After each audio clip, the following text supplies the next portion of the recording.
Today's video was made possible in part by Venture Surplus. More about them in a bit. Hey guys, I'm out at the range with what I think passes for an AR pistol these days.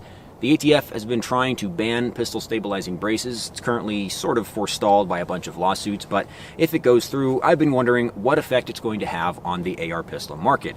This is a DS Arms Puppy Dog Upper. I know it looks kind of like a kitty cat, but it's not, different species entirely, and it's sitting on top of a lower with a CAC Industry pistol buffer tube. This is shorter than a carbine tube. It is also completely smooth. There's no way to attach a stock, and this is, as far as I understand, the only thing that's going to be legal on an AR pistol if the ATF gets their way. So before pistol braces took off in, I don't know, whatever, 2013 or whatever it was, this is what AR pistols looked like. They had completely smooth buffer tubes, although they were originally the length of a carbine tube. A lot of the times they would have a foam covering on the back to give you something to rest your cheek on. Another thing that was popular for a while were side saddle kits. They were basically like a big extended cheek rest that would slide over a pistol or carbine tube, and they would give you somewhere to put your face, but they didn't actually have any form of real butt pad, so they were considered okay at the time. As far as I can tell, the ATF has specifically said that those are also not allowed under the new factoring criteria. So if there are no more pistol braces, no more buffer tube socks, and no more side saddles, then I guess this is the future of the AR pistol. So let's see if we can actually shoot this thing and talk about the upper some more, because that's what I'm actually here for.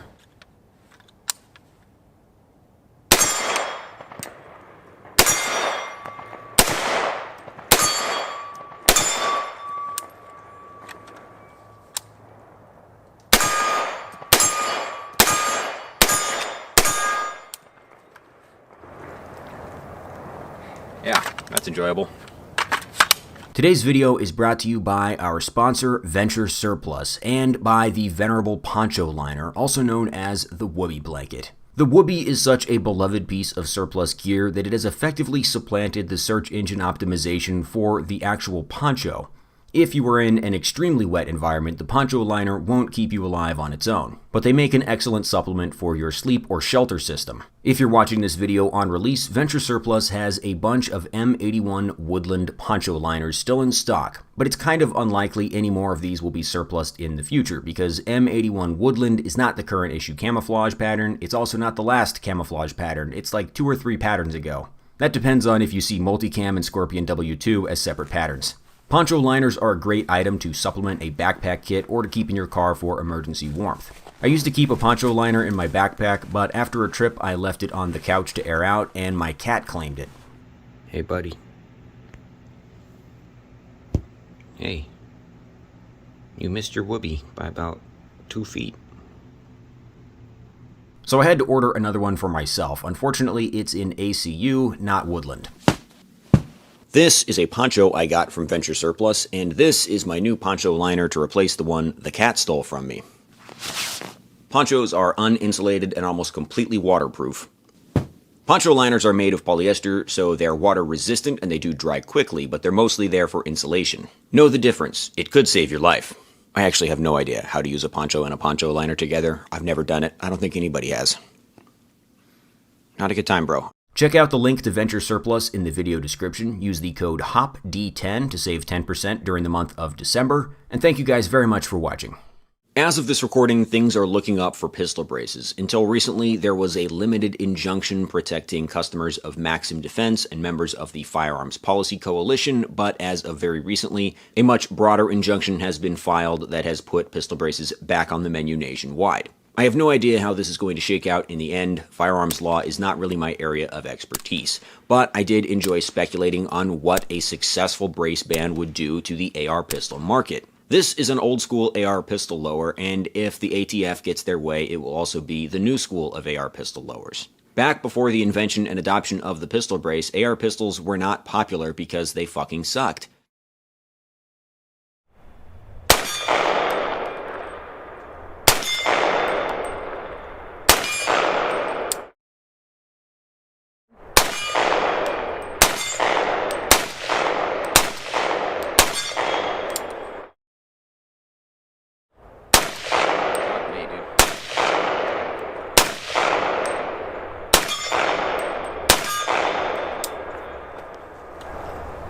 Yeah, I don't know about this. So it stands to reason that if the ATF's pistol brace ruling takes us back to a time before the original SIG brace, then people will stop wanting to buy AR pistols. And that means uppers like this DSA Puppy Dog are probably going to fall off rapidly in popularity, for two reasons. Not only is this a short-barreled upper, but it's also chambered in 300 Blackout, and I think 300 Blackout would be another likely casualty of a successful pistol brace ban. At this point, pretty much the entire appeal of the 300 Blackout cartridge is its performance from short barrels. Its status as a larger diameter cartridge that's legal for deer hunting in more places than 5.56 is being supplanted by 350 Legend. There are other legal considerations for hunting that makes a 16-inch barreled rifle more appealing than an SBR or an AR pistol. That really varies in state to state. I believe there are some states where you cannot hunt with an AR pistol, but you could hunt with an SBR'd AR. So 300 Blackout really can't survive solely as a deer legal cartridge in the AR platform, especially considering 350 Legend is, I think, 50 state legal. So AR pistols will suck so bad to shoot that people will stop buying those. 300 Blackout will no longer make that much sense, so people will stop making that. 350 Legend will continue to rise in popularity, and maybe bullpups will become more popular.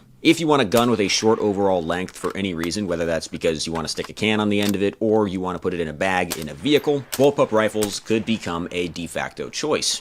Anyway, this is really just a thought exercise, like what if American firearms law had turned out differently than it did? Go look at what types of guns are popular in other parts of the world. They really do look a lot different than the American firearms market. There are countries like Mexico, for example, where 380 ACP is super popular because 9mm is illegal for civilians because it's a military cartridge. Then there's Canada, where bullpups have been popular this entire time because the minimum barrel length for an unrestricted rifle is 18 inches instead of 16 inches. And 2 inches really does make a difference on the end of the rifle. Please don't make a joke about that. It's insufferably played out.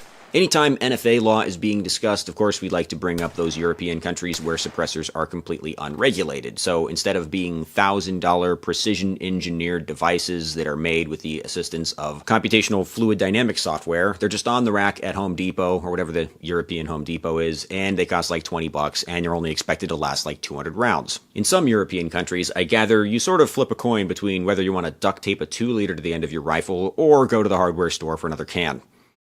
Alright, but really this was just an excuse to talk about this DSA Puppy Dog Upper. This is not a kitty cat upper, it's a puppy dog upper. Looks basically the same, but this one's in 300 Blackout. You know I have a soft spot for kitty cats, not just the DPMS upper receivers, but also that fuzzy bastard who sleeps on my couch. This upper from DS Arms pretty closely approximates the DPMS RFA3 kitty cat. So it has the free float aluminum tube handguard with the delicate knurling around the front end, the pinned front sight base, but like the A3 models, it has the flat top upper instead of a carry handle. You might notice a weird throwback muzzle device on there. That is the Neski KX5 Flaming Pig. I actually put that on there because I was having issues getting this upper to cycle with this lower. This lower has a KAK Industry pistol tube with a shorty buffer, but the one that I ordered is the shorty heavy buffer, not the shorty carbine buffer. I just assumed that this upper would probably be a little bit punchy with 300 Blackout Supers, but it turns out it's perhaps a little bit undergassed if anything.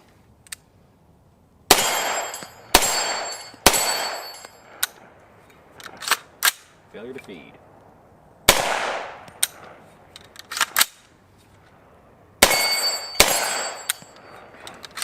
The Neski Flaming Pig muzzle devices are about 5 times as expensive as your typical flash can or blast forwarding device. Unlike cheap, simple flash cans that are just a big open hole at the end, the Neski Flaming Pig is actually a muzzle booster, kind of like the famous Krinkov AK muzzle device. These things actually have a blast baffle inside that increases the back pressure of the system. I think these used to be somewhat popular back in the old days of the AR platform when things were more properly gassed for mil-spec ammunition, not the cheap, shitty steel case that everybody was trying to shoot out of them. They're also a lot more pleasant to shoot with than a muzzle brake because they direct the sound forward, kind of like a flash can, and they might also moderate the sound a little bit like a silencer. Why are these legal? I don't know. I think somebody might have owed John Neski a favor. The fact that this upper is not overcast is kind of a neat surprise if I was going to suppress it, but the barrel length on this upper is 7.5 inches, and my YHM Resonator K has a minimum 300 Blackout supersonic barrel length restriction of 7.5 inches, or maybe 8 inches, depending on which source you believe. Either the manual that came with the suppressor, the manual currently available for download from YHM's website, or the specs listed for the suppressor on YHM's website.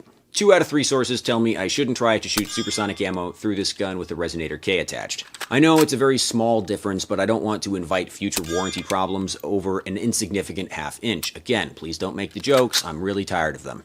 This is a very distinctly me problem because there are plenty of 30 cal suppressors out there with no barrel length restrictions for 300 blackout.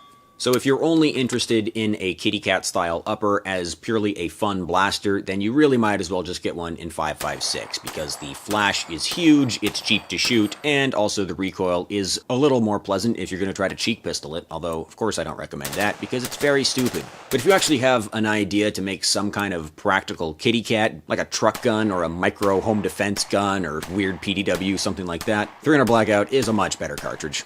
Anyway, that's all we got for today, guys. Thank you very much for watching. If you like this channel, you can support me by subscribing or clicking the links in the video description and seeing what they have to offer you. If you support this channel on Subscribestar, you get access to early videos, a bunch of bonus videos, you get to go into the Discord, which will probably ruin your life. And if you click on the Linktree link, you will find links to various channel sponsors. I picked all of them because I like them quite a lot. I wouldn't give them the time of day if I thought they were crappy companies.